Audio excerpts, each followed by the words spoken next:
श्री तुलसीदास जी कहते हैं कि जो श्री हनुमान चालीसा का पाठ करेगा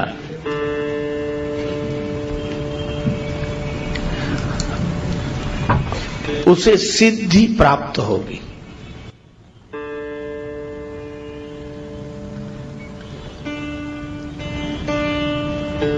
सिद्धि के अनेक रूप हैं।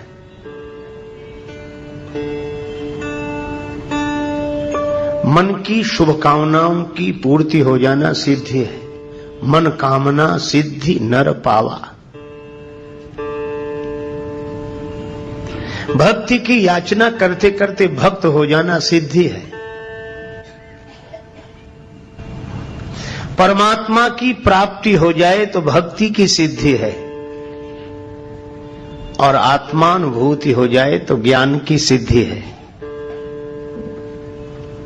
जगत में राग न रहे तो वैराग्य की सिद्धि है।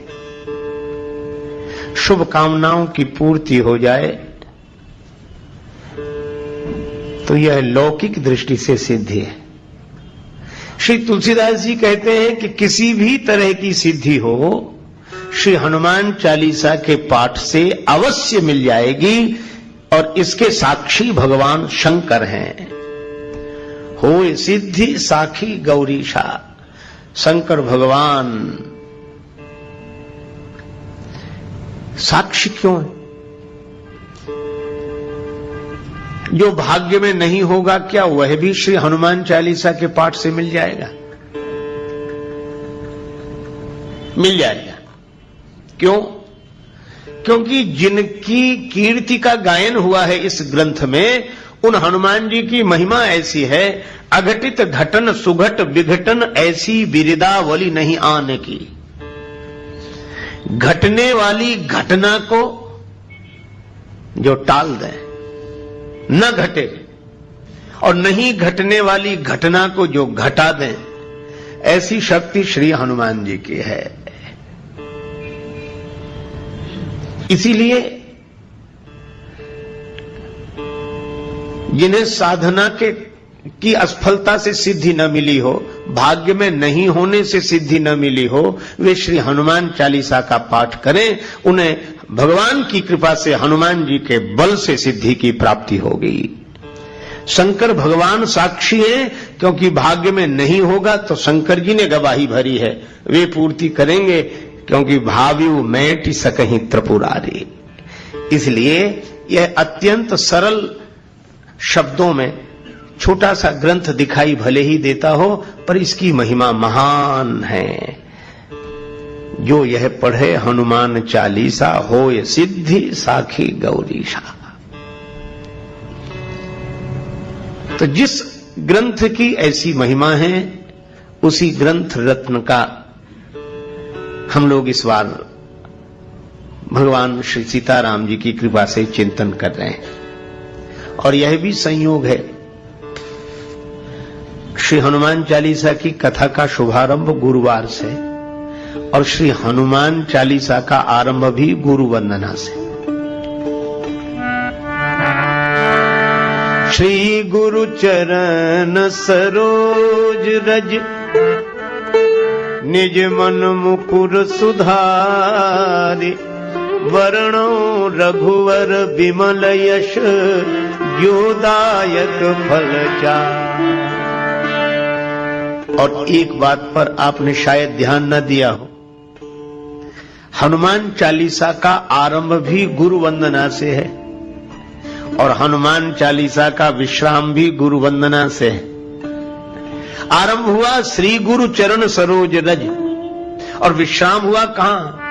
जय जय जय हनुमान गोसाई। कृपा करहु गुरुदेव की नाई। कृपा करहु गुरुदेव की नाई। जय जय जय हनुमान गोसाई। कृपा करहु गुरुदेव की नाई। जय जय जय हनुमान गोसाई। करहु देवकी नाई, कृपा करहु गुरुदेव की नाई।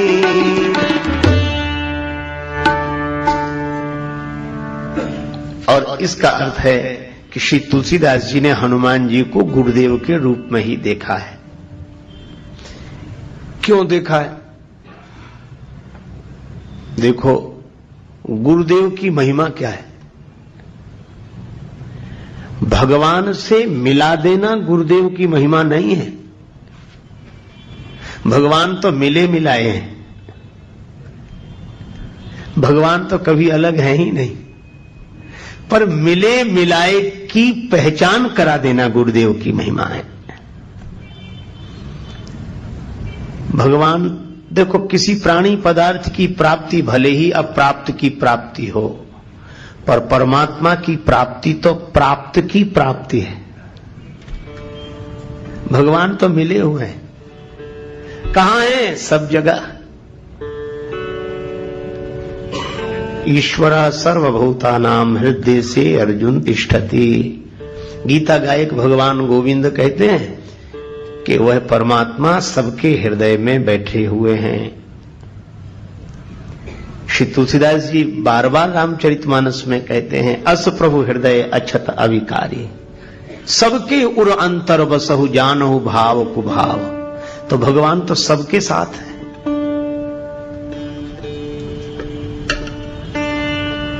तो जब भगवान मिल ही गए हैं या मिले ही हुए हैं, तो गुरुदेव की आवश्यकता क्यों? इसलिए खोया होए तो फिर मिले।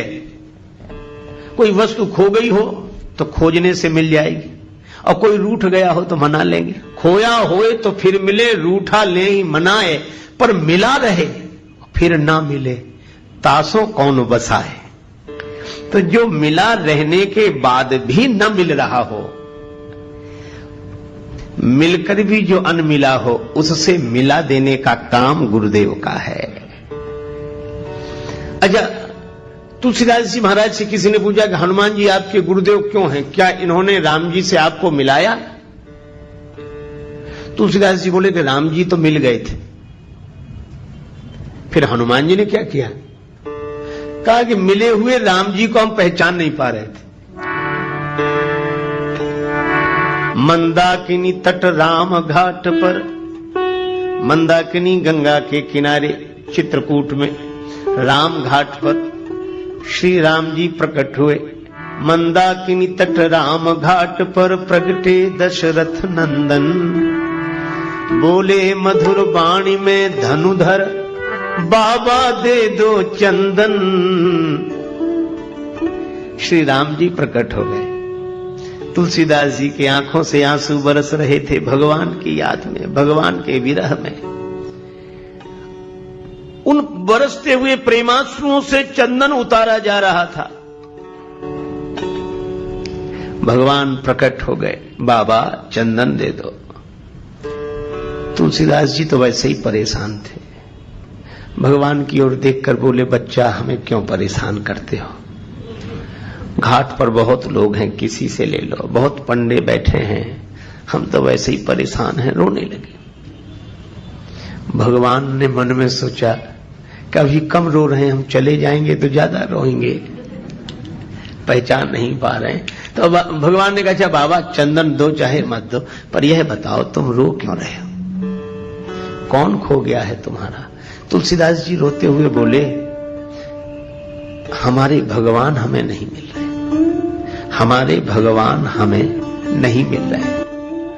राम जी बोले, तब तो आपके भगवान बड़े कठोर हैं, आप इतना रोते हो तो भी भगवान आपको नहीं मिलते हैं।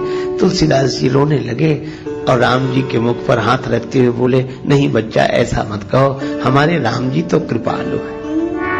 श्री रामचंद्र कृपालु भज मन हरन भव भय दारुणम। श्री रामचंद्र कृपालु भज मन हरन भव भय दारुणम।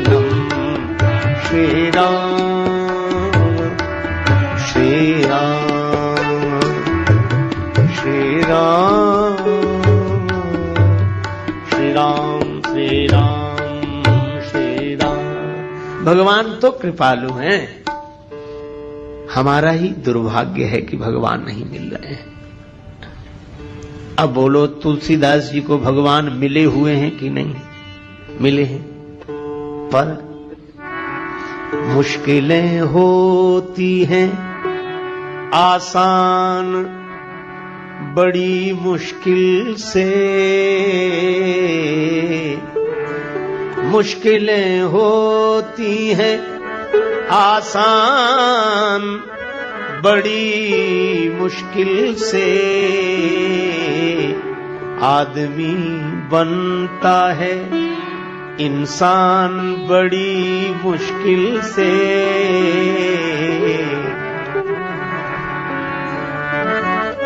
ढूंढने वाले को मिल जाते प्रभु हैं, लेकिन आंख कर सकती है पहचान बड़ी मुश्किल से। भगवान तो मिले हुए हैं, पर फिर भी जान पहचान नहीं है। तो मिले हुए को बताया किसने? अचानक आवाज सुनाई पड़ी, श्री रघुवीर खड़े हैं सन्मुख, तुलसी तू क्यों रोता, सफल करो द्रग हनुमान जी बोले बनकर तोता। चित्रकूट के घाट पर भई संतन की भीड़, तुलसीदास चंदन घिसे तिलक देत रघुवीर। श्री हनुमान जी तोता बनकर आए। हनुमान जी भी सुखदेव हैं। श्री कृष्ण कथा के सुखदेव व्यास नंदन है, और राम कथा के सुखदेव तो अंजनी नंदन है। हनुमान जी भी तोते के रूप में प्रकट हो गए और तुलसीदास जी से कहा कि राम जी तो सामने ही हैं, जिनके लिए आंसू बहा रहे हो, जिन्हें तुम खोज रहे हो, वो तो तुम्हारे सामने ही हैं। यही गुरुओं का उपदेश रहा है। तभी तो सदगुरुदेव नानक जी कहते हैं, काहे रे बन ढूंढन जाई, सर्व अलेपा सदा एक रस, तो ही संग समाई, काहे रे बन खोजन जाई। हनुमान जी ने भी वही किया।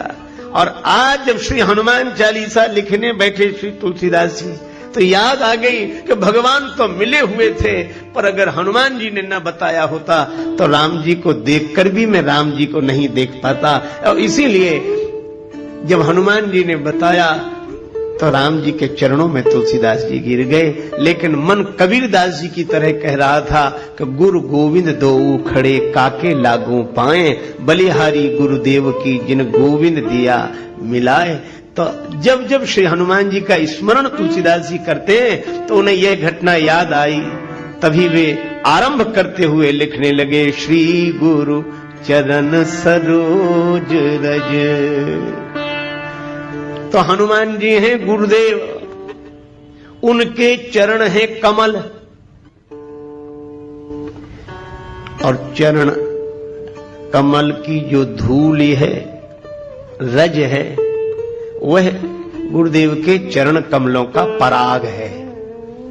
अच्छा, रज की आवश्यकता पड़ी क्यों?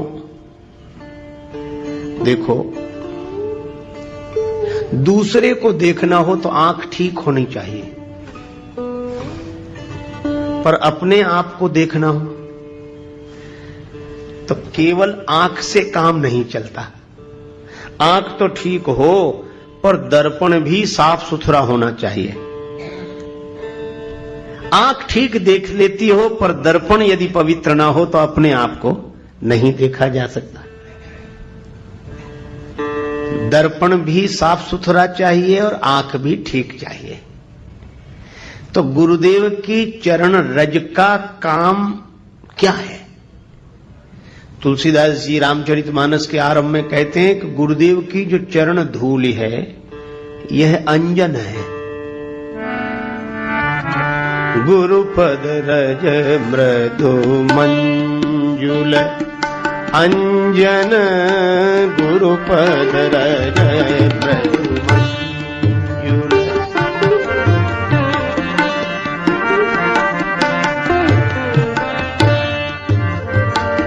नयन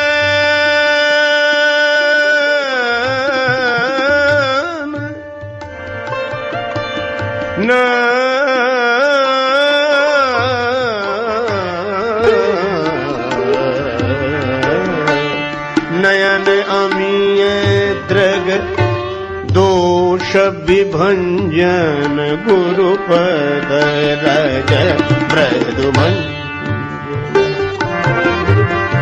गुरुपद रज मृदु गुरुपद रज मृदु। गुरुदेव के चरण कमलों की धूलि अंजन है।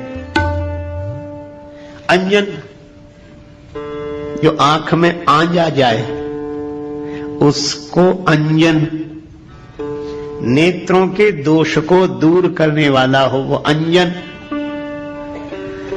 तो हनुमान जी महाराज हैं अंजनी नंदन, तो अंजनी नंदन है गुरुदेव, उनके चरण की धूलि बन गई अंजन।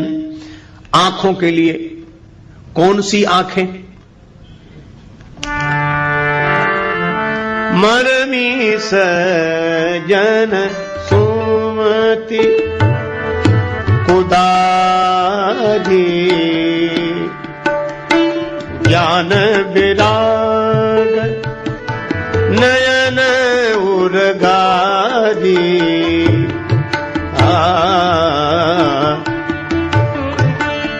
मारवी सज्जन सुमति।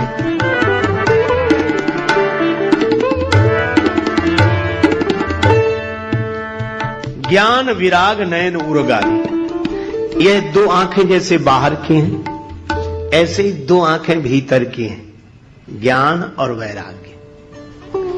ज्ञान भी भीतर रहता है और वैराग्य भी भीतर रहता है। त्याग दिखाई देगा, क्रिया दिखाई देगी, कर्म बाहर दिखाई देता है, त्याग भी दिखाई देता है, लेकिन वैराग्य भीतर रहता है, वो दिखता नहीं, वो मन की दशा है। इसी तरह ज्ञान भी भीतर रहता है। ज्ञान के कारण बाहर दिखता है पर ज्ञान तो भीतर ही रहता है। ये ज्ञान वैराग्य भीतर की आंखें हैं। अब ये आंखें हो गई खराब। आंखें भी कहीं खराब होती हैं। हां भाई, हो जाती हैं। कैसे? इन आंखों में जब मोतियाबिंद आता है तो आंख खराब हो जाती है। तो इन ज्ञान और वैराग्य की आंखों में भी मोतियाबिंद आ गया है। ज्ञान की आंख में द्वेष का मोतियाबिंद आ गया और वैराग्य की आंख में राग का मोतियाबिंद आ गया।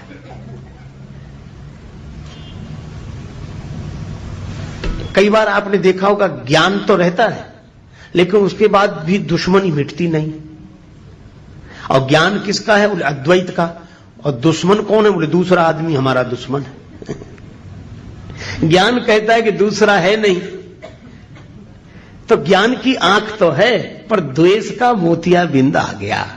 हमें ज्ञान तो अद्वैत का है पर द्वंद्व द्वैत में बना हुआ है। यही ज्ञान की आंख में द्वेष का मोतियाबिंद आ गया।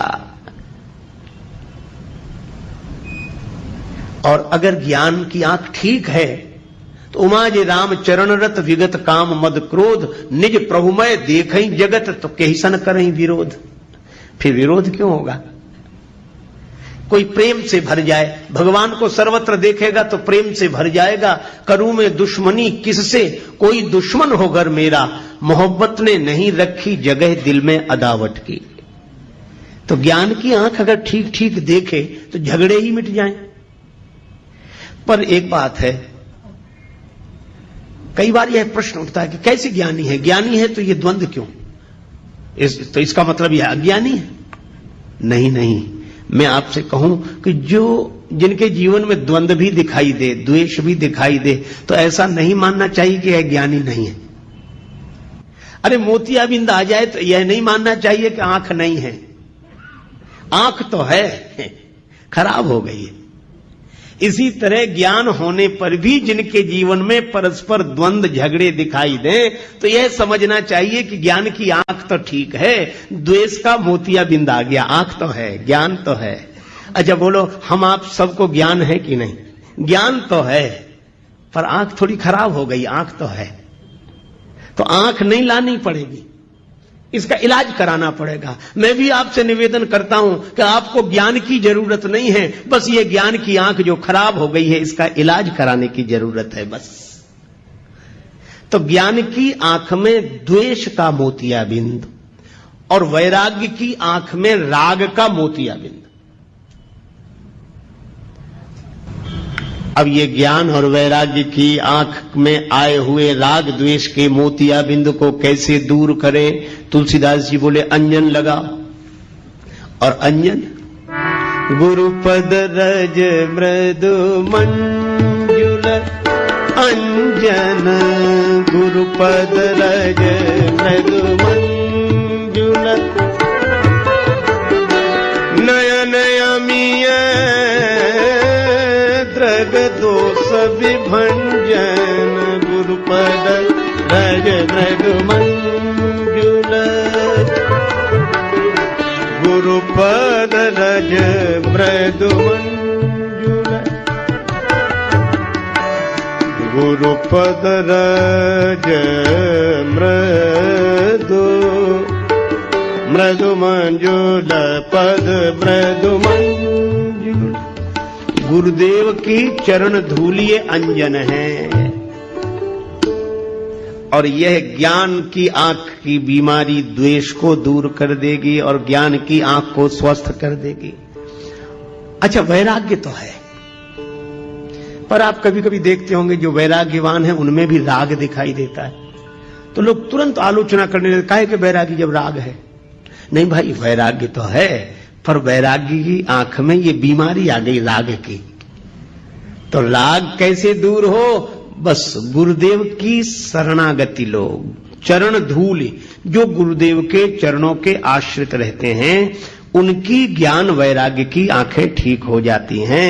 गुरुदेव की चरण धूलि का अंजन ज्ञान वैराग्य की आंखों का दोष दूर करने वाला है। अच्छा, एक अद्भुत बात, धूल अगर आंख में गिर जाए तो खुली हुई आंख भी बंद हो जाती है। धूल अगर आंख में गिर जाए तो खुली हुई आंख भी बंद हो जाती है। लेकिन अद्भुत बात है, वही धूल जब गुरु जी के चरण से जुड़ जाए तो जो धूल खुली हुई आंख को बंद करने वाली थी, वही जब गुरुदेव के चरण से जुड़ जाती है तो बंद हुई आंख को खोलने वाली बन जाती है। यह गुरुदेव के चरणों की महिमा है। अच्छा, और गंभीरता से सोचें, रज धूल को भी कहते हैं और रजोगुण को भी कहते हैं। रजोगुण का संबंध काम से है। कामेश क्रोधेश रजोगुण समुद्भवः, श्रीमद् भगवद गीता में कहा गया। रजोगुण से काम उत्पन्न होता है, लेकिन वही रज गुरुदेव के चरण से जुड़ जाए। एक आपने उदाहरण सुना होगा, राम जी की चरण रज ही तो अहिल्या चाहती थी, उद्धार हो गया। क्यों? अहिल्या जी का भाव यह था कि रज के कारण ही पतन हुआ है, काम के कारण ही पतन हुआ है। का वही रज जब भोग से जुड़ती है तो पतन का हेतु बन जाती है, और वही रज अर्थात कामना भगवान से जुड़ती है तो उद्धार का हेतु बन जाती है। तो रज वही है, पर गुरुदेव के चरण से जुड़ जाए। अगर हमारी कामना भी हो तो बस यह कामना हो, संतन ढींग बैठी बैठे, संतन ढींग बैठी बैठे, लोक लाज होई, संतन ढींग बैठी बैठी संतन ढिंग बैठी बैठी बैठी बैठी बैठी बैठी संतन ढिंग बैठी बैठी।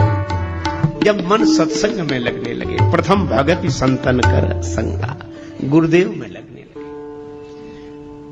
तो आंख भी ठीक काहे से होगी? गुरुदेव की चरण धूलि से। अच्छा ठीक है, गुरुदेव की चरण धूलि से आंख तो ठीक हो गई, ज्ञान भी ठीक हो गया, वैराग्य भी ठीक हो गया।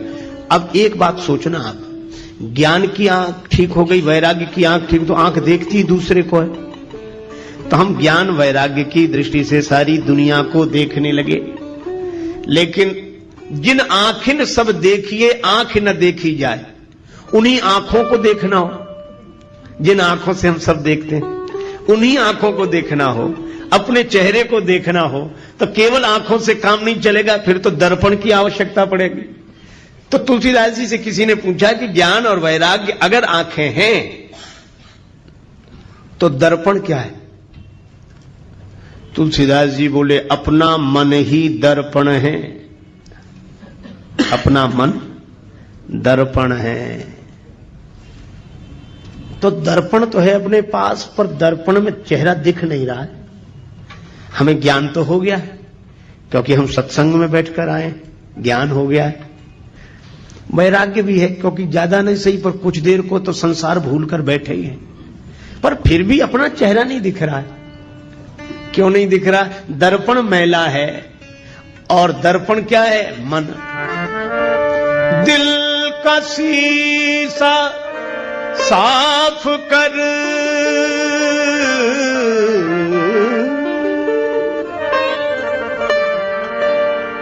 दिल का दर्पण साफ कर, दूर कर अभिमान को,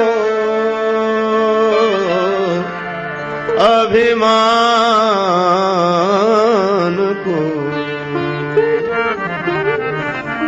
प्रेम भक्ति के बिना, प्रेम भक्ति के बिना नहीं नाथ के मन भाएगा, सोई परम पद पावेगा, सोई परम पद पावेगा।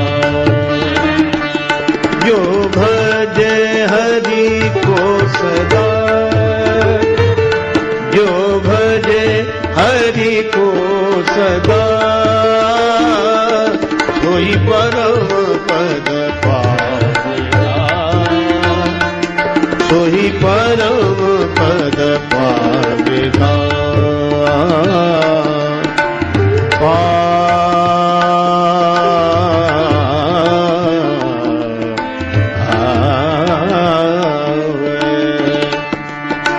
परम पद पावेगा, सोही परम पद पावेगा।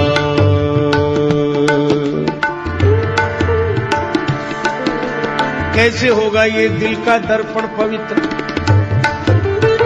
मन का शीशा कैसे साफ होगा? छोड़ दुनिया के मजे सब, बैठ कर एकांत में, एकांत में ध्यान धर,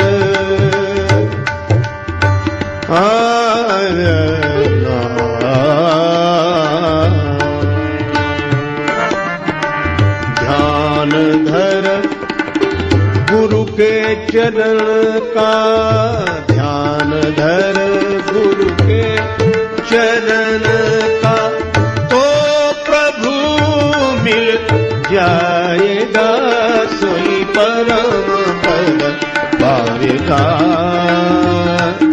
सोई परम पद पावेगा,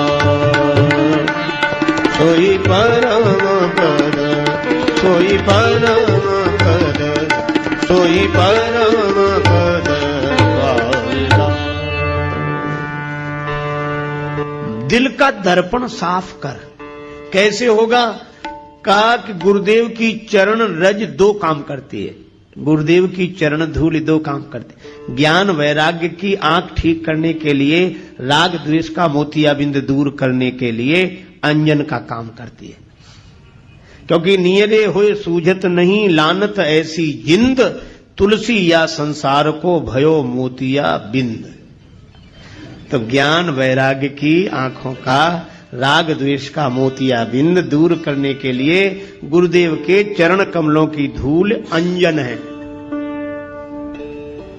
और मन का दर्पण अगर साफ करना हो तो बस वही धूल उस दर्पण पर डाल दो। आपने देखा राख से, मिट्टी से साफ किया जाता है। तो जैसे आप राख से कोई चीज साफ करते हैं, मिट्टी से साफ करते हैं, तो पहले तो उसे लगा लेते हैं और उस पर पानी डालते हैं, तो राख या धूल अलग होती है पर उसको साफ कर देती है। इसी तरह गुरुदेव की चरण धूली अपने मन के दर्पण में लगाकर फिर प्रेम के आंसुओं का जल गिराओ, मन का दर्पण निर्मल हो जाएगा। और इसीलिए तुलसीदास जी यहां कहते हैं, श्री गुरु चरण सरोज रज रज सुधार कर, किसके लिए? निज मन मुकुर सुधार। अपना मन रूपी दर्पण ठीक कर लें और अपना मन जैसा होगा वैसा ही चेहरा दिखाई देगा। तो मन पवित्र हो जाए। निर्मल मन जन सो मोहि पावा। निर्मल मन जिसका होता है उसे भगवान मिलते हैं। तो मन की निर्मलता से मिलते हैं भगवान, और गुरुदेव की कृपा से होता है मन निर्मल। तो यहां से श्री तुलसीदास जी हनुमान चालीसा आरंभ करते हैं। यह मन पवित्र क्यों कर रहे हो? वर्णो रघुवर विमल यश विमल जस जो दायक फलचार। गुरुदेव की चरण रज का अंजन बनाकर, ज्ञान वैराग्य की आंखें पवित्र करके, गुरुदेव की चरण धूलि से मन रूपी दर्पण को पवित्र करके मैं श्री राम जी के चरित्र का वर्णन कर रहा हूं। वर्णौ रघुवर विमल जस। अच्छा एक बात बताओ, हनुमान चालीसा में तो हनुमान जी की महिमा ही गाई गई, पर वर्णौ रघुवर विमल जस कह रहे हैं मैं राम जी का पवित्र यश वर्णन कर रहा हूं। राम जी का यश वर्णन कर रहे हैं और महिमा हनुमान जी की गा रहे हैं। क्यों? तुलसीदास जी बोले मैं हनुमान जी का स्वभाव जानता हूं, वैसे आएंगे ही नहीं बुलाने पर। एक ही है कारण उन्हें बुलाने का। ये कहो वर्णो रघुवर विमल जस। हम राम जी के गुण गा रहे हैं, राम जी का पवित्र यश गाना चाहते हैं, तो हनुमान जी तुरंत आ जाएंगे। क्यों आ जाएंगे? क्योंकि रामचरित सुनीवे को रसिया। रामचरित सुनीवे को रसिया। राम लखन सीता मन बसिया। राम लखन सीता मन बसिया। राम लखन सीता मन बसिया। वर्णौ रघुवर, और राम जी का नाम दिया यहां रघुवर। रघु के कुल में जो सबसे अधिक श्रेष्ठ हुए हैं रघुवर, रघुवंश में जो श्रेष्ठ, ऐसे श्री राम जी का यश वर्णन करो। अच्छा यश कैसा है? विमल यश। राम जी का यश निर्मल है। तुलसीदास जी ने एक जगह लिखा रामचरितमानस में कि भगवान के जो गुण हैं यह पवित्र धागा है। जुगुत वेद पुण्य पोई हैं रामचरित वर ताग। वर माने श्रेष्ठ, ताग माने तागा, धागा। और कवियों की कविता हो, ये कवि तो मुक्ता मणि चारु, कवियों की कविता मोती है। किसी ने तुलसीदास जी से कहा कि यह उपमा तो बड़ी विचित्र है, मोती कीमती होता कि धागा? तुलसीदास जी बोले कीमती तो मोती होता है। तो बोले कवियों की कविता कीमती है कि राम जी का चरित्र? तुलसीदास जी बोले राम जी का चरित्र। राम तुम्हारा चरित्र स्वयं ही काव्य है, कोई कवि बन जाए सहज संभाव्य है। मैत्री शरण गुप्त जी की यह पावन पंक्तियां सचमुच राम जी के चरित्र की ही विशेषता है। ठीक है, तो कवियों की कविता को मोती क्यों बनाया आप? राम जी के चरित्र के प्रेरक प्रसंगों को मोती बनाते और कवियों की जो श्रृंखला आई है कविता की उसको धागा बनाते। तुलसीदास जी बोले हमने जानबूझकर नहीं बनाया।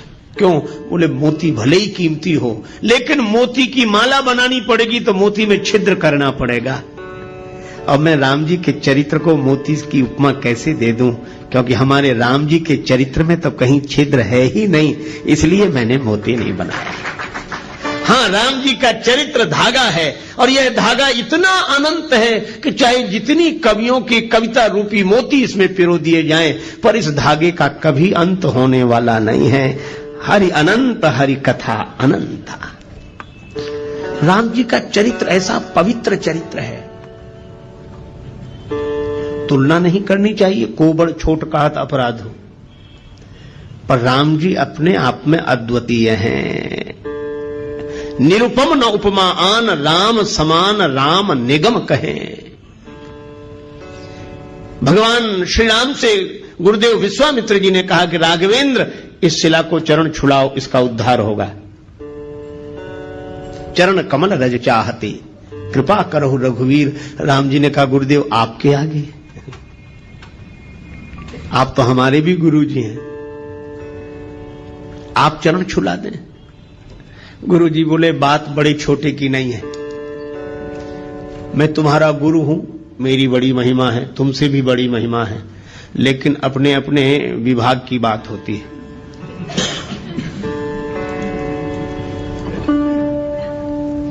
कहीं कहीं चेले की महिमा गुरु से भी अधिक होती है।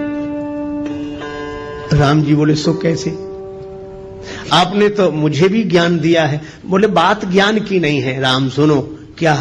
कहा कि अहिल्या का जो पतन हुआ है यह भ्रमवश इंद्र को गौतम के रूप में स्वीकार करने से चरित्र से पतन हुआ, चरित्र चला गया, और चरित्र से जो गिर गया हो उसका उद्धार कौन करे?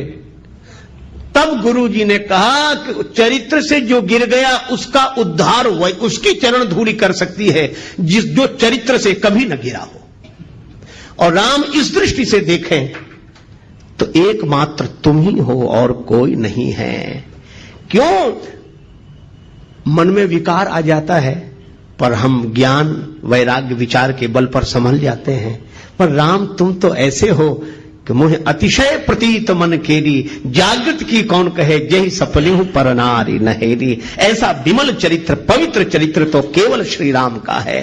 राम तुम्हारे जैसा कोई चरित्रशील नहीं, इसीलिए मैं कहता हूं कि जो चरित्र से गिर गया है उसका उद्धार होगा तो तुम्हारे जैसे चरित्रशील की चरण धूलि से ही होगा। इसलिए चरण कमल रज चाहती कृपा करहु रघुवीर।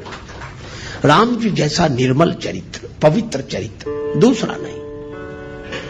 अरे औरों की बात जाने दो। रावण गया कुंभकर्ण के पास, कुंभकर्ण ने पूछा क्या बात है लंकापति, बहुत उदास दिखाई दे रहे हो, तुम चिंतित आज दशानन क्यों? रावण बोला हर ली हमने मिथिलेश कुमारी, हमने सीता जी का हरण कर लिया।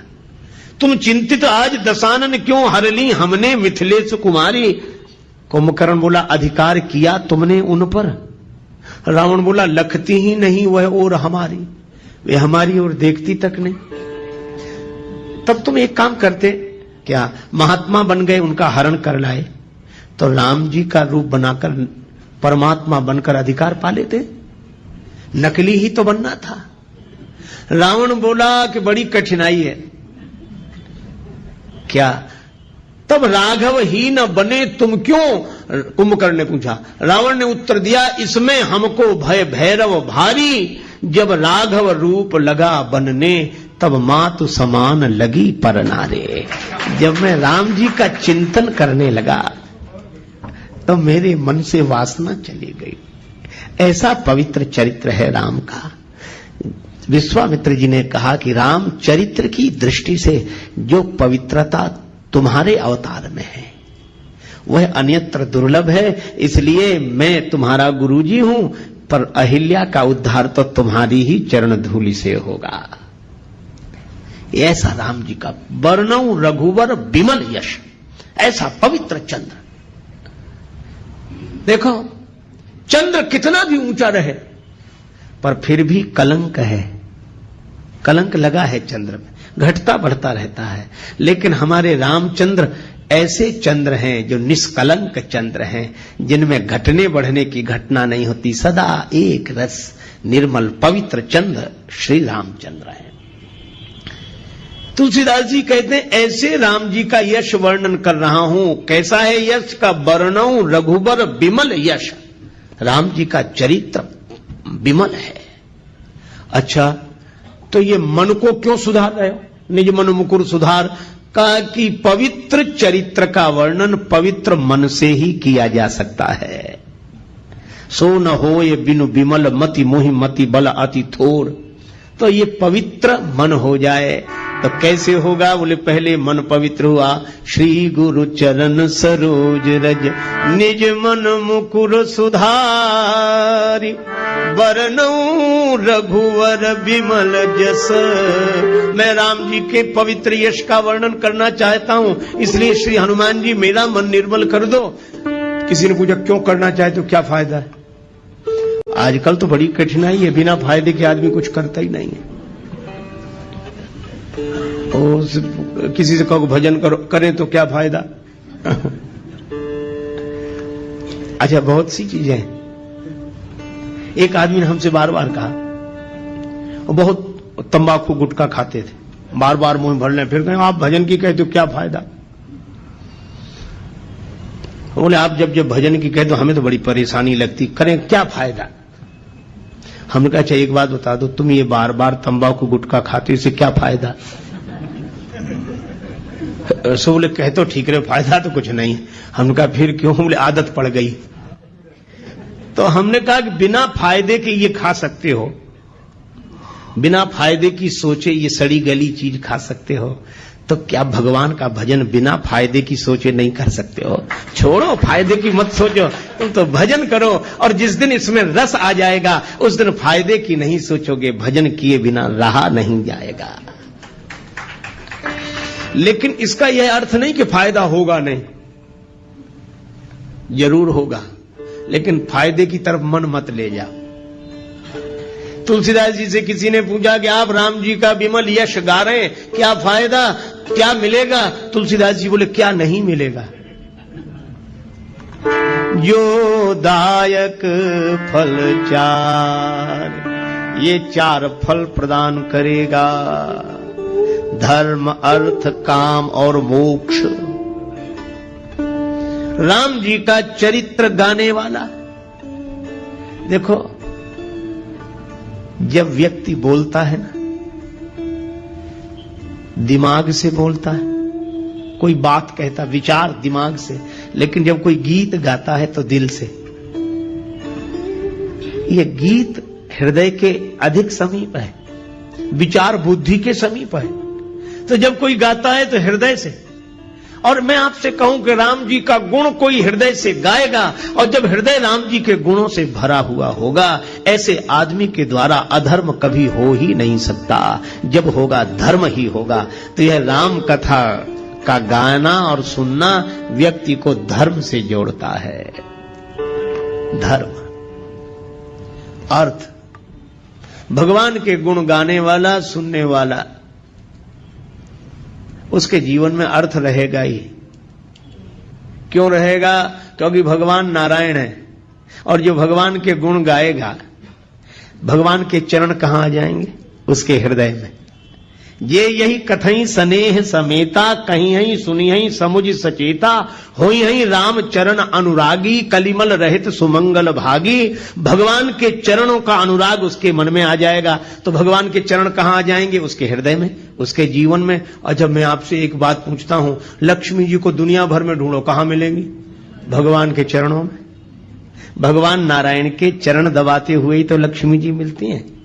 इसीलिए जो भगवान के गुण गाएगा उसका जीवन धर्ममय हो जाएगा। जो भगवान के गुण गाएगा, सुनेगा और भगवान के चरण उसके मन में आ गए तो भगवान के उन चरणों की सेवा करने के लिए लक्ष्मी जी अर्थ बनकर उसके जीवन में आ जाएंगी। धर्म, अर्थ। और जो राम जी के गुण गाकर ऐसे मस्त हो जाए कि उसकी कोई कामना न रहे, प्रेम में भर जाए। विभीषण जी ने यही कहा कि लंका का राज्य पाने की वासना पहले थी, उर कछु प्रथम वासना रही, प्रभुपद प्रीति सरित सो बही। आपका प्रेम उमड़ गया था, वो भी इच्छा नहीं रही। हमें कुछ नहीं चाहिए, कुछ नहीं चाहिए, हमारी कोई इच्छा नहीं, कोई कामना नहीं। भगवान ने कहा कि तुम्हारी कोई इच्छा नहीं, पर अब हमारी इच्छा हो गई। तुम निष्काम हो गए तो हम सकाम हो गए। अब हमारे मन में इच्छा है। यद्यपि सखा तब इच्छा नाही, मोर दरस अमोघ जग माही। तो भगवान के मन में भक्त की इच्छा पूर्ण करने की इच्छा हो जाए तो उसकी कौन सी कामना ऐसी होगी जो पूरी ना हो जाए? वह पूर्ण काम हो जाएगा। इसलिए धर्म, अर्थ, काम। और जो भगवान के अनुराग में डूब गया है उसे जगत का राग बांध नहीं सकता। इसलिए मोक्ष तो उसको सहज प्राप्त हो गया। वर्णो रघुवर विमल जस जो दायक फल चार। यह हनुमान चालीसा के दोहे का आशय है। श्री गुरु चरण सरोज रज, निज मन मुकुर सुधारे। मुकुर माने दर्पण। वर्णो रघुवर विमल यश, जो दायक फल चारे। अच्छा, जब यह सब जानते हो तो राम जी के गुणों का वर्णन शुरू करो। चारों फल मिलेंगे, करो शुरू। तुलसीदास जी बोले भगवान का यश है विमल, और बुद्धि भी कैसी चाहिए? विमल सो न होय बिनु विमल, मति मोहि मति बल अति थोर। करो कृपा, सब कृपा करो मुझे पवित्र बुद्धि की प्राप्ति हो जाए। तो अब किससे कृपा की याचना कर रहे हो? तुलसीदास जी बोले बुद्धिहीन तनु जान के, सुमिरो पवन कुमार। यह शरीर बुद्धिहीन है। शरीर तो है पर इसमें समझ नहीं है, और इसलिए हनुमान जी का स्मरण करना। अच्छा, बुद्धि नहीं है तो हनुमान जी से क्यों मांग रहे हो? बोले इसलिए हनुमान जी बुद्धि के भंडार हैं। बुद्धिमताम वरिष्ठम और ज्ञानी नाम अग्रगण्यम। ज्ञानियों में अग्रगण्य हैं, बुद्धिमानों में सर्वश्रेष्ठ हैं। तो जो बुद्धि के भंडार हैं, है ना, जो जिस चीज का भंडार हो उससे वही चीज मांगी जाती। हनुमान जी आप बुद्धिमान हैं, आप बलवान हैं और आप विद्यावान हैं, इसलिए तीनों चीजें हमें दे दो। बल बुद्धि विद्या देहु मोहि, हरहु कलेश विकार। बल भी चाहिए, बुद्धि भी चाहिए, विद्या भी चाहिए, है ना। देखो, तलवार चलाना आना चाहिए, पर चलाने के लिए तलवार भी तो चाहिए। तो विद्या का उपयोग करने के लिए बुद्धि चाहिए, पर बुद्धि जिसका उपयोग कर सके ऐसी विद्या भी तो चाहिए। तो बुद्धि और विद्या दोनों, लेकिन बल भी तो चाहिए। बुद्धि का प्रयोग सही समय पर कर सके वैसी ताकत भी चाहिए, बल। और यह यूं कहो कि बुद्धि बल के साथ बहुत आवश्यक है। बिना बुद्धि के बल लगाना ठीक नहीं है। बल का प्रयोग बिना अकल के करना ठीक नहीं।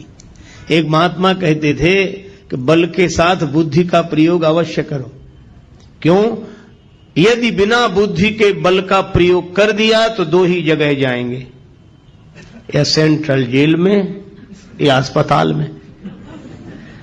अकल नहीं लगाई और ताकत लगा दी और इतने बड़े से लड़ गए जिसकी बराबरी के हम नहीं थे, लड़ गए और पिट गए तो अस्पताल में, और बिना अकल लगाए लड़ गए और दूसरे को ज्यादा सता दिया, पकड़े गए तो जेल में। इसीलिए बुद्धि का प्रयोग बल के साथ अवश्य करें। और यही कारण है हनुमान जी जीत गए, राक्षस हार गए। बल तो राक्षसों में भी बहुत है और बल हनुमान जी में भी बहुत है, लेकिन हनुमान जी में बल के साथ बुद्धि है, पर इन राक्षसों में बल तो बहुत था पर बल के साथ बुद्धि नहीं थी। बुद्धि होती तो बल होने के बाद भी क्या यह दुर्दशा होती जो हुई? इसीलिए बल के साथ बुद्धि, और बुद्धि बल दोनों हो पर विद्या हो। विद्या की परिभाषा क्या? सा विद्या या विमुक्तये, विद्या क्या? जो व्यक्ति के मन को अज्ञान के बंधन से मुक्त कर दे, उसका नाम है विद्या। विद्या मिल गई, इसकी पहचान विद्या ददाति विनयम। विनम्रता आ जाए तो समझ लो विद्या जीवन में आ गई है। और बरसहि जलद भूमि नियराए, जथा नवहि बुध विद्या पाए। तो हनुमान जी में विद्या है, इसीलिए वे विनम्र हैं। सदा नीचे बैठे मिलते हैं राम जी के चरणों में, हमेशा विद्या है। बल बुद्धि विद्या देहु मोहि। तो हनुमान जी से तुलसीदास जी प्रार्थना कर रहे हैं, आप बल के भंडार हैं, आप बुद्धि के भंडार हैं, आप विद्या के भंडार हैं, तो इन तीनों को दे दो। बल बुद्धि विद्या देहु मोहि, हरहु कलेश विकार।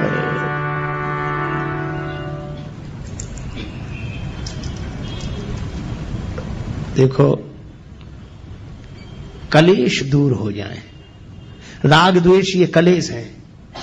अभिनिवेश, अस्मिता, अविद्या, अविद्या, अस्मिता, अभिनिवेश, राग द्वेष, यह 5 क्लेश हैं योग शास्त्र के अनुसार। ये क्लेश मिट जाएं, विद्या होगी तो अविद्या नहीं होगी, विनम्रता होगी तो अस्मिता नहीं होगी,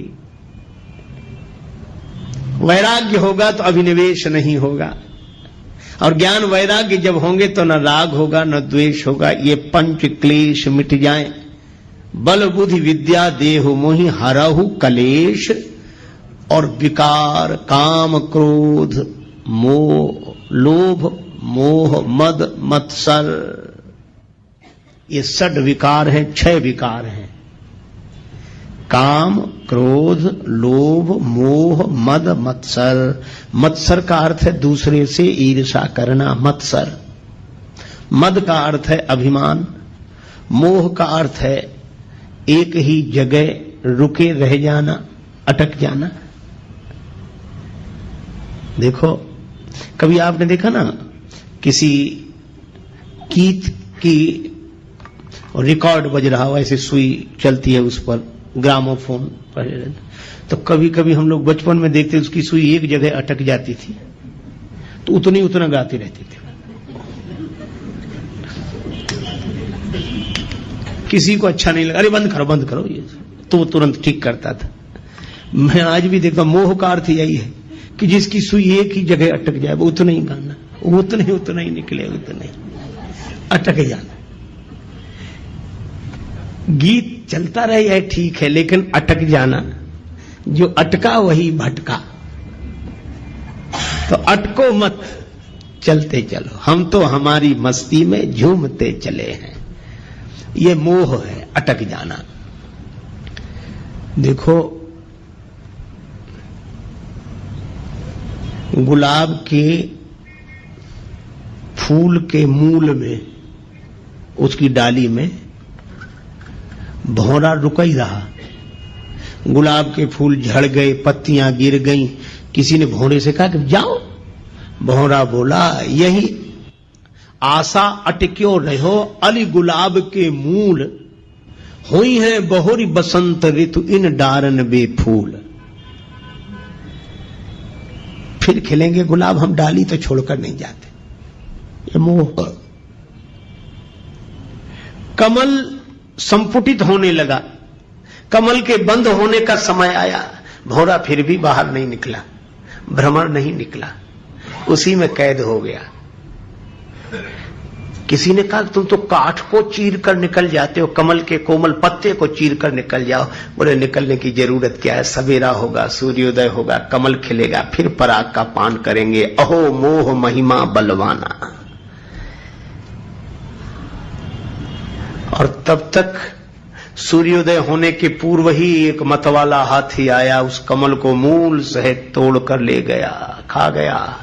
भौरे का जीवन भी समाप्त हो गया। इसी तरह मोही मन यह सोचता है कि अटके रहो, अटके रहो, फिर रस लेने के लिए अटके रहो, अटके रहो, तब तक काल का मतवाला हाथी आकर जीवन ही नष्ट कर देता है। ये मोह। मत्सर, दूसरे से ईर्षा। मद माने अभिमान। जो मिला है, देखो अभिमान कब आता है? मिली हुई चीजों पर ध्यान जाता है तो अभिमान आता है, मिली हुई विशेषताओं पर ध्यान जाता है तो अभिमान आता है, और देने वाले पर जब ध्यान जाता है तो अभिमान चला जाता है। फिर भगवान दिखाई देते हैं, अभिमान नहीं। मद, मत्सर, दूसरे से ईर्षा, अपनी तरफ कम ध्यान, दूसरे की तरफ ज्यादा। अपना दुख उतना दुख नहीं है जितना कि दूसरे का सुख नहीं देखा जा रहा है। मत्सर, मोह, मद। और इसी तरह काम, क्रोध, लोभ, चार। ये काम, क्रोध, लोभ, मोह, चार। मद, मत्सर, ये 6 विकार हैं। लोभ है, जो मिला है वह छूटे नहीं कभी, यह लोभ है। अच्छा देखो, लोभ और लालच में अंतर है। दूसरे का मिल जाए ये लालच है, लेकिन लोभी कौन? बोले दूसरे का मिले चाहे न मिले पर हमारा न जाए, ये लोभ है। काम, कोई ना कोई इच्छा बनी ही रहे, कभी शांति से नहीं बैठ पाते। अच्छा कभी भी आप देखना, मन को देखते रहना, ये हमेशा कुछ ना कुछ चाहता रहता है कि नहीं? अगर ऐसा हो जाता तो, ऐसा हो जाता तो, ऐसा हो जाता तो। ये ऐसा हो जाता तो ही इस होने में सुख से नहीं रहने दे रहा है। हो जाता तो हो जाता। ये काम विश्रामहारी, इस काम के कारण ही विश्राम नहीं मिलता, और इसमें कहीं विघ्न पड़ जाए तो क्रोध प्रकट हो जाता है। काम पूर्ति पर बढ़ता लोभ। चलो कामना पूरी हो गई तो, और कामना पूरी तो हो गई। अच्छा एक बात बताओ, जितने काम से भरे हुए मन वाले हैं हम लोग, अच्छा हम लोगों ने कोई भी चीज 2 बार मांगी? आप प्रयोग करके देखें, क्या हमारी तो एक बार, तो एक बार मिल जाओ, बस एक बार मिल जाओ। इच्छा है एक बार मिल जाओ, बस एक बार। और एक बार करते करते अनेक बार जन्म जन्म के मर गए। अनेक बार, अनेक बार कोई कहता ही नहीं, एक बार। ये कामना कहती है एक बार, लेकिन अनेक बार भी तृप्त नहीं होगी, हो नहीं सकती। और इसमें विघ्न पड़ जाए तो क्रोध उत्पन्न होता है, और कामना पूरी न हो तो क्रोध उत्पन्न हो जाता है, क्रोध, कामना पूरी हो जाए तो लोभ उत्पन्न हो जाता है। काम पूर्ति पर बढ़ता लोभ, नहीं मिले तो होता क्षोभ। क्रोध अग्नि में जीवन को मत व्यर्थ जलाना रे, मुसाफिर चलते जाना रे, मुसाफिर चलते जाना रे। ना अटको ना भटको, ये है देश बिराना रे, मुसाफिर चलते जाना रे, चलते जाना रे, मुसाफिर चलते जाना रे।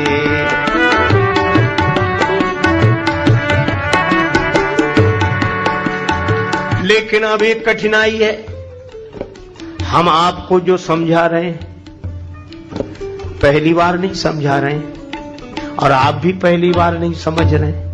सब आप भी वही समझे हुए हैं और हम भी वही समझे हुए हैं, पर जब मौका आता है तो ये समझ काम देती है। आपकी तो देती होगी, हमारी तो नहीं देती, लेकिन अभी तो समझ ठीक है। पर भगवान की माया इतनी विकट है, ये माया तेरी बहुत कठिन है राम, ये माया तेरी बहुत कठिन है राम।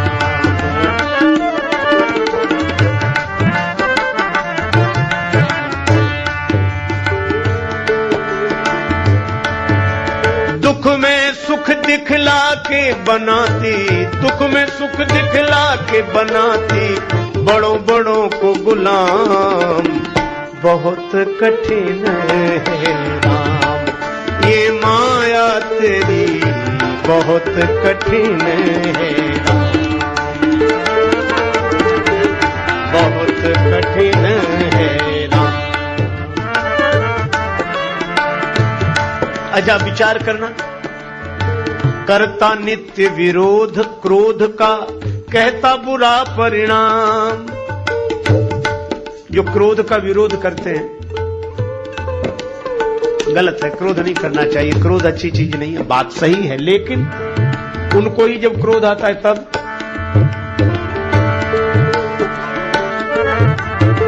होता क्रोधित स्वयं तो होती वाणी बिना लगाम, ये माया तेरी बहुत कठिन है राम, ये माया तेरी बहुत कठिन है राम।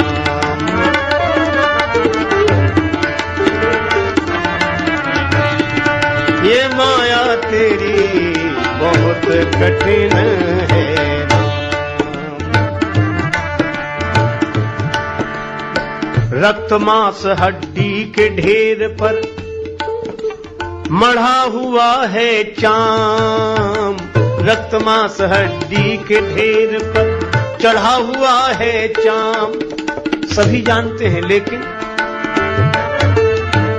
देख उसी की सुंदरता, देख उसी की सुंदरता, हो जाती नींद हराम, ये माया तेरी बहुत कठिन है राम, ये माया तेरी बहुत कठिन है राम।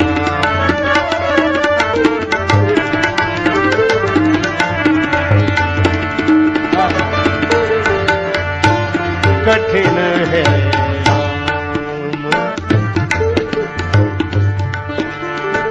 मृत्यु देखता है औरों की रोज सवेरे शाम, भवन बनाता ऐसे जैसे हरदम यहाँ मुकाम, ये माया तेरी बहुत कठिन है राम, ये माया तेरी बहुत कठिन है, बहुत कठिन है राम। राजेश्वर प्रभु तुम करुणा निधि, मायापति है नाम, राजेश्वर प्रभु तुम करुणा निधि, मायापति है नाम। नाथ निवेरो अपनी माया, नाथ निवेरो अपनी माया, जीव लहे विश्राम, बहुत कठिन है राम, ये माया तेरी बहुत कठिन है, ये माया तेरी बहुत कठिन है, ये माया तेरी बहुत कठिन है राम। इसलिए जानने के बाद भी जिसके कुप्रभाव से हम मुक्त ना हो पाए, जिस वजह से उसी का नाम माया है। सो दासी रघुवीर के समझे मिथ्या सोपी। हम समझ गए कि मिथ्या है, 3 काल में नहीं है, पर छूट न राम कृपा बिन नाथ कहूं पद रोप।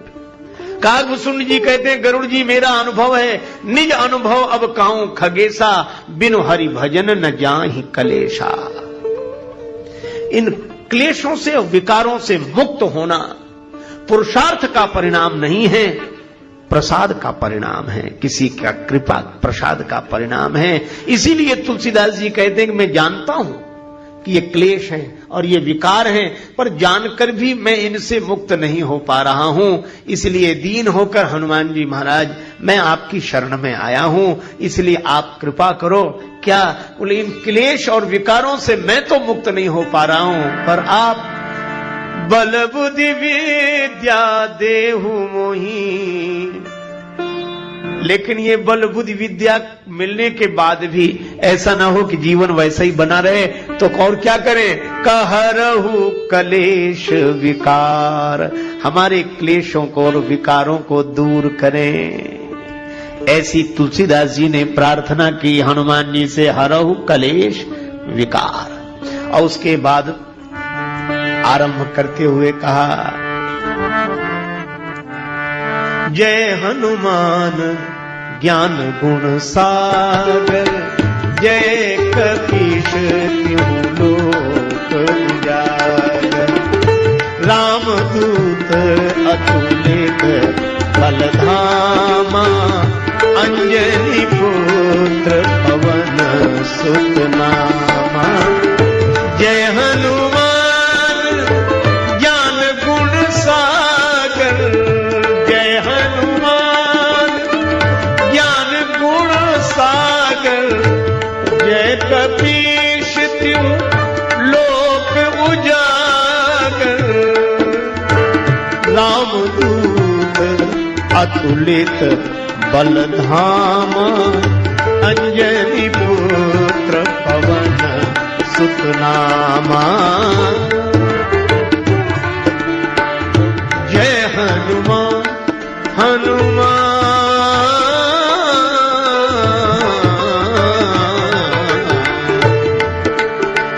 जय हनुमान ज्ञान। श्री हनुमान चालीसा का आरंभ करते हुए गोस्वामी जी कहते हैं, जय हनुमान ज्ञान गुण सागर, जय कपीश तिहु लोक उजागर। हे हनुमान जी महाराज आपकी जय हो, आप ज्ञान और गुण के समुद्र हैं। हनुमान जी जैसा ज्ञानी कोई नहीं। हनुमान जी ज्ञानियों में अग्रगण्य है। किससे पाया है ज्ञान? बिनु गुरु होय कि ज्ञान। तो हनुमान जी के गुरुदेव कौन है? सूर्य भगवान, जो सारे संसार को प्रकाश देते हैं। उनसे प्रकाश प्राप्त किया है हनुमान जी ने। हनुमान जी थोड़े बड़े हुए, विद्या अर्जन के लिए गुरुदेव की शरण में जाना था, तो सूर्य भगवान के पास गए। सूर्य भगवान से प्रार्थना की, गुरुदेव मैं आपसे विद्या पढ़ने के लिए आया हूं, मुझे पढ़ाइए, विद्या दान दीजिए, कृपा करके गुरुदेव विद्या दान दें, विद्या दान दें। मैं आपकी शरण में हूं। संकेत यह मिला कि ज्ञान प्राप्त करने के लिए गुरुदेव की शरण में जाना चाहिए। गुरु कृपा से ही ज्ञान फलीभूत होता है।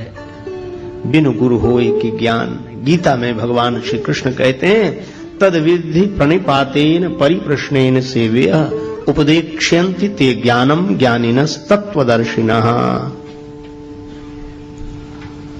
तद विद्धि, तद माने उसको, विधि माने जानने के लिए। तद विद्धि प्रणिपातेन, गुरुदेव की शरण में, अनुभवी पुरुषों की शरण में जाके प्रणिपात करे, दंडवत करे, लकड़ी की तरह सीधे होकर गिर जाना।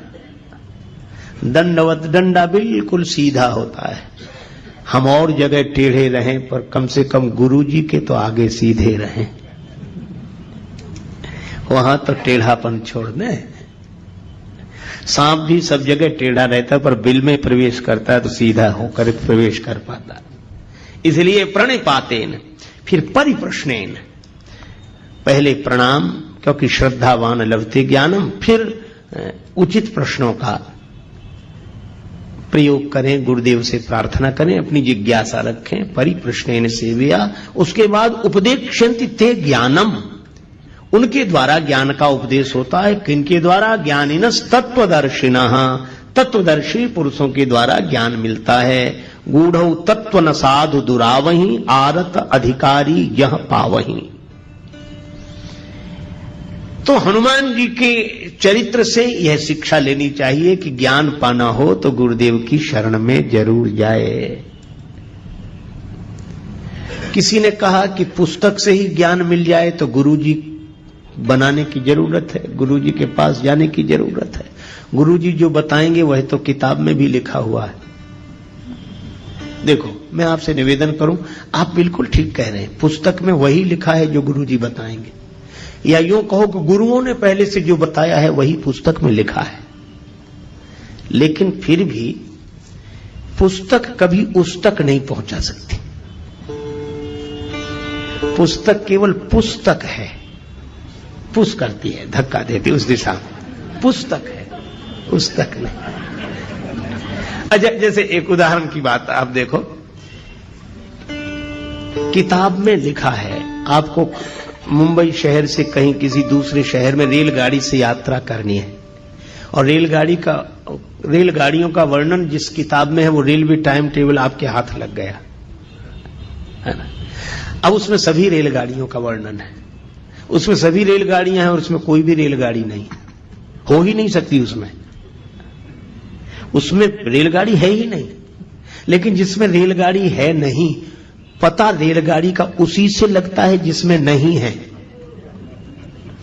और कोई सोचे कि किताब मिल गई है, अब रेल पकड़ने की क्या जरूरत, सब रेलें हैं इसमें। तो किताब लिए बैठा रहेगा, बताता तो रहेगा पर वो पहुंच कहीं नहीं पाएगा। पर उस किताब को लेकर जो यात्रा कर चुका हो उससे पूछो तो वह सही जगह का पता बताएगा। उस स्टेशन से यह गाड़ी मिलेगी, ऐसे टिकट लेना पड़ेगा, ऐसे बैठना पड़ेगा। तो यह किताब में नहीं लिखा है, यह वह बताएगा। पर बैठोगे आप उसी ट्रेन में जो आपने किताब में पढ़ी थी। तो जैसे ग्रंथ के साथ गुरु की आवश्यकता है, अनुभवी पुरुष की आवश्यकता है। जैसे कोई भोजन बनाने की कला विधि किताब में पढ़ ले और वो सोचे कि बस इतनी देर पानी को गर्म करे तब दाल डाले उसमें, मान लो उसमें 15 मिनट लिखा हो और आग ही न जल रही हो और घड़ी देखकर कोई दाल डाल दे, पानी गर्म क्या कुनकुना भी नहीं हुआ था। अब कहे भाई किताब में लिखा था। अच्छा, या इतनी आग तेज हो कि वो 15-10 मिनट में ही खौलने लगे पानी, हम 15 मिनट का इंतजार करें क्योंकि किताब में लिखा है। इसीलिए अनुभवी की आवश्यकता है। बिन गुरु होय कि ज्ञान, ज्ञान की होय विराग बिन। ग्रंथों का मर्म समझने के लिए भी गुरुजनों की शरण में जाना चाहिए। यह परंपरा है और यह परंपरा अनुभवी पुरुषों की है। ये कोई नासमझ लोगों की बनाई हुई व्यवस्था नहीं है। अच्छा, वैसे भी देखो, मैं ब्रह्म हूं यह पढ़कर जान लेने के बाद भी जब तक गुरुदेव के द्वारा नहीं सुनते कि तत्त्वमसि त्वं ब्रह्म हो, तब तक वह ब्रह्मानुभूति होती नहीं है। इसलिए हमारे गुरुदेव भगवान कहते थे, जब तक आत्म लखे नहीं कोई सुखी न होई, और बिन सदगुरु के लखा न जावे भेष पंथ हो कोई। बिन गुरु होई कि ज्ञान हो नहीं सकता। इसीलिए हनुमान जी के चरित्र से यह शिक्षा लेनी चाहिए कि हनुमान जी तो इतने बड़े ज्ञानी। अच्छा, जहां गुरु जी के पास गए वहां तो वो बचपन में ही पहुंच गए थे, बाल समय रवि भक्ष लियो। लेकिन हनुमान जी जानते हैं कि वह एक छलांग थी और जीवन में जो घटता है वो किसी छलांग से नहीं है, उसकी व्यवस्था है। उसके आधार पर परंपरा का पालन करना चाहिए, परंपरा नहीं तोड़नी चाहिए। हनुमान जी सोचते वो बचपना था, पर व्यवस्था तो यह है। इसीलिए वे सूर्य भगवान की शरण में गए और विधिवत प्रार्थना की कि मैं आपका शिष्य होना चाहता हूं, मुझे मंत्र दो, मुझे ज्ञान दो, मैं आपका शिष्य हूं, बनना चाहता हूं। सूर्य भगवान ने सोचा कि केवल मंत्र देना होता तब तो कोई बात नहीं, पर ये तो पढ़ने के लिए रहेगा। सूर्य भगवान ने सोचा कि इस बालक को पहले भी कभी देखा है, कौन है ये? अरे याद आया, ये वही है जो बचपन में एक बार आया था। सूर्य भगवान ने सोचा ऐसे विद्यार्थी को पास रखना ठीक नहीं है, पढ़ते पढ़ते कब भूख लगावे। तब तो उतनी दूर थे तो छलांग लगा के आ गया, यहां तो गुरुजी सामने ही रहेंगे। सूर्य भगवान ने सोचा कि देखो, मन में सोचा ऐसे विद्यार्थी को पास रखना ठीक नहीं है। तो बोले ऐसा है कि हम चलते फिरते गुरुजी हैं, एक जगह तो रहते नहीं, कल कहीं थे, आज कहीं और उसके बाद फिर कहीं। तो पढ़ो तो ऐसे गुरुजी के पास रहकर पढ़ो जो एक जगह रहते हो, तो तुम भी वहीं रहो और उनके आश्रम में रहो, पढ़ो। अब हमारे साथ कैसे, हम तो सुबह कहीं और शाम कहीं और दोपहर कहीं और रात कहीं, कोई ठिकाना तो है नहीं।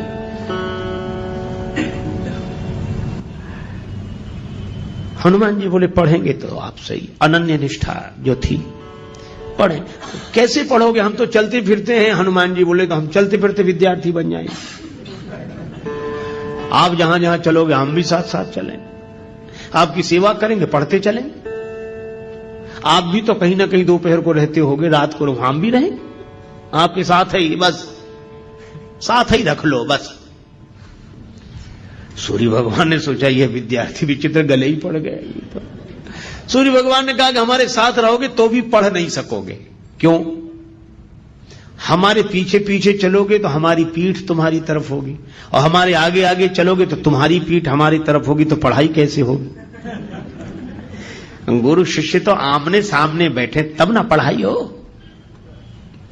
हनुमान जी बोले हाँ यह बात जरूर है। सूर्य भगवान बोले इसीलिए कह रहा हूं कि घर जाओ, पढ़ नहीं पाओगे, ऐसे कैसे पढ़ोगे? हनुमान जी थोड़ी देर रुके। बुद्धिमताम वरिष्ठम, हनुमान जी तो बुद्धिमानों में श्रेष्ठ है। तुरंत बोले इसका भी हल निकल आया गुरुजी। सूर्य भगवान बोले इसका क्या हल है? हनुमान जी बोले हम आपके आगे उल्टे उल्टे चलेंगे, किसी की पीठ किसी की तरफ, आपके आगे उल्टे चलेंगे। सूर्य भगवान बोले वाह, अभी तो पढ़ाई शुरू नहीं हुई, गुरुजी के आगे ही उल्टे चलोगे, फिर पढ़ने से फायदा ही क्या है? काहे को पढ़ रहे कि गुरुजी के आगे ही उल्टे चलेंगे? अच्छा निश्चय है यह तो कि हम तो आगे आपके आगे ही उल्टे चलेंगे, फिर पढ़ने का लाभ क्या, प्रयोजन क्या? हनुमान जी ने हाथ जोड़कर कहा गुरुदेव यही तो मैं कह रहा हूं कि अगर गुरुदेव का ज्ञान पाकर भी वैसे ही चलते रहे जैसे पहले चल रहे थे तो पढ़ने का प्रयोजन ही क्या है? गुरुदेव से ज्ञान पाकर तो फिर उलटकर चलना चाहिए, जैसे पहले चलते थे वैसे नहीं, अब उलट कर चलो। गई सो गई अब राख रही को, बीत गई सो बीत जान दो अब ही बना लो काम। जो गया सो गया, उसके लिए कुछ मत सोचो। गई सो गई अब राख रही को, जो बचा है उसका उलट कर चलो। सूर्य भगवान बोले बिल्कुल ठीक है, अब पढ़ाऊंगा तुम्हें। भानु सो पढ़ना हनुमान गए, भानु मन अनुमान शिशु केल कियो फेर फार सो। हनुमान बाहुक में वर्णन है। भानु सो पढ़न हनुमान गए, भानु मन अनुमान, सूर्य भगवान ने मन में अनुमान करके शिशु केल, बालकों के खेल की तरह फेर फार सब अदल बदल कर दिया। कैसे? बोले पाछले पगन गम मगन गगन मग क्रम को न भ्रम कपि बालक विहार सो। पाछले पगन पीछे पल चलते हुए चरणों से हनुमान जी सूर्य भगवान के सामने, एक तो गुरुदेव सूर्य भगवान जैसे तेजस्वी सूर्य भगवान, और उनसे विद्या अर्जन करना, और उनके सामने उन्हीं के चेहरे को देखते हुए पीछे चलते रहे। सूर्य भगवान ने कहा कि अद्भुत हो, देख रहे हो हमारी तरफ और चल रहे हो जगत की तरफ, बोले बस यही है, हम चलें भले ही जगत की तरफ, पर दृष्टि में तो गुरुदेव और गुरुदेव का ज्ञान रहना चाहिए, यही जीवन की सार्थकता है। तो जिन्होंने सूर्य भगवान से ज्ञान प्राप्त किया हो वे ज्ञान के सागर हैं। जय हनुमान ज्ञान गुण सागर। अच्छा, अब गुणों की बात सुनो। गुणों के साथ सबसे बड़ी यह समस्या है कि किसी भी प्राणी में, यह प्रकृति का नियम है, सब गुण इकट्ठे रह नहीं सकते, होते ही नहीं। एक सज्जन एक गीत गाते थे, एक विधाता एक ईश्वर ही निर्दोष रहा, बाकी सब में कोई न कोई दोष रहा। हम सब में दोष है, ये बात अलग है कि हमें हमारे दोष का होश न हो, और होश उन्हें नहीं होता जो मदहोश होते हैं, पर दोष तो होते हैं। क्यों होते हैं? क्योंकि सृष्टि बनाई ऐसी गई, जड़ चेतन गुण दोषमय विश्व कीन्ह करता। अच्छा चलो, दो गुणों का उदाहरण दे। दो गुणों का आप एक साथ निर्वाह नहीं कर सकते। सत्य बोलना गुण है, और शीलवान होना गुण है। किसी को बुरा ना लगे, ऐसी बात मत कहो कि खराब लग जाए, किसी का दिल मत दुखाओ। और इसीलिए आपने देखा होगा, जैसे ये शील आता है ना कि किसी का दिल मत दुखाओ, ऐसा आदमी सत्य बोल नहीं पाता, जानता तो है लेकिन दूसरे को बुरा लग जाएगा। अरे नहीं ठीक, आप ठीक कह रहे हैं, देखेंगे हम, फिर सोच लेंगे हाँ हाँ ठीक है हाँ, आप अभी नहीं फिर कर लेंगे बात। सच्ची बात नहीं कह पा रहा।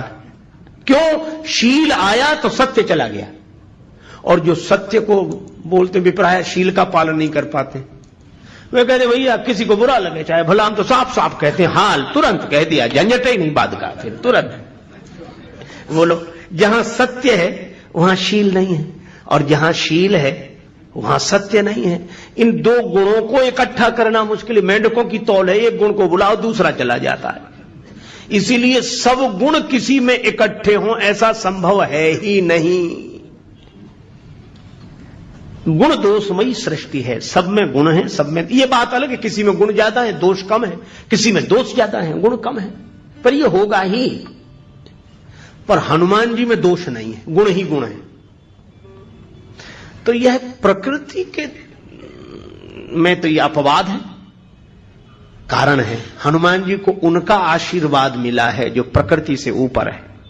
प्रकृति जिनके हाथ में, जो प्रकृति के हाथ में होते हैं उनमें गुण दोष दोनों होते हैं, लेकिन प्रकृति से ऊपर जो है उनका हाथ जिनके माथ पर होता है उनमें गुण ही गुण होते हैं, दोष नहीं होते हैं। तो हनुमान जी में गुण आए कब से? केवल एक बात कह के चर्चा को विराम। गुण आए कब से? हनुमान जी जब गए, रावण का वध हो गया तो जानकी माता को संदेश देने गए। दूरी ही ते प्रणाम कपि कीन्हा, रघुपति दूत जानकी चीन्हा। दूर से हनुमान जी ने प्रणाम किया, जानकी माता ने देख लिया कि हनुमान जी को। हनुमान जी ने कहा माता राम जी की जय जयकार हो रही, उन्होंने रावण आदि राक्षसों पर विजय श्री प्राप्त कर ली, माता आप मुक्त हो गई। जानकी माता की आंखों से खुशी के आंसू बरसने लगे। श्री जानकी माता बोली, का देऊं तो ही त्रैलोक के महा कपि किमपि नहीं बानी समा। हनुमान इस शुभ संवाद के बदले में मैं तुम्हें क्या दूं? मेरे पास कुछ नहीं है, मैं तुम्हारी ऋणिया रहूंगी, ऋणी हूं। हनुमान जी बोले, मां ऐसा मत कहो, मां के पास सब कुछ होता है पर मेरे पास तो कुछ नहीं, आशीर्वाद दो मां। बेटे का सबसे बड़ा धन तो मां का आशीर्वाद है। तो जानकी माता ने कहा कि अगर आशीर्वाद की बात है तो बेटा हनुमान मैं यही कह रही हूं, क्या सुन सुत सदगुण सकल तव हृदय बसहु हनुमंत, सानुकूल कौशलपति रहई समेत अनंत। हनुमान सारे सदगुण तुम्हारे भीतर निवास करें। प्रकृति भी मौन हो गई जब जानकी माता ने आशीर्वाद दे दिया, तो हम क्या करें? इसलिए हनुमान जी में कोई दोष नहीं, गुण ही गुण। जय हनुमान ज्ञान गुण सागर। और हनुमान है इसलिए ज्ञान गुण सागर हुए हैं। हनुमान का अर्थ जिसने अपने मान का हनन कर दिया हो, जो अभिमान रहित हो, ज्ञान और गुणों के सागर होने के बाद भी जो अभिमान रहित हैं, उन हनुमान जी महाराज की जय हो, जय हो, जय हो।